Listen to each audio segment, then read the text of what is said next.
પછીથી તે દારૂ જુગારના અડ્ડા ચાલે. મેં પહેલાં પણ કીધું કે કોંગ્રેસના ધારાસભ્ય, કોંગ્રેસના કોર્પોરેટરો, કોંગ્રેસના માજી કોર્પોરેટરો, કોંગ્રેસના હોદ્દેદારો દ્વારા આવી અસામાજિક પ્રવૃત્તિઓ થઈ ગઈ.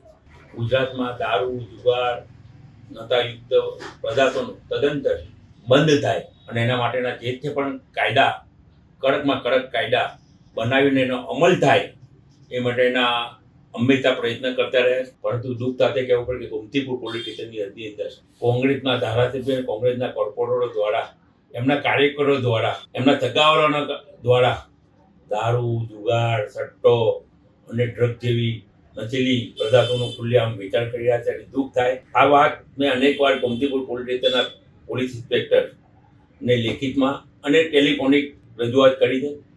દુઃખ સાથે કહેવું પડે જ્યારે રજૂઆત કરીએ ત્યારે 1-2 દિવસ બંધ થઈ જાય અને પછી 15 દિવસ સુધી ચાલુ થઈ જાય.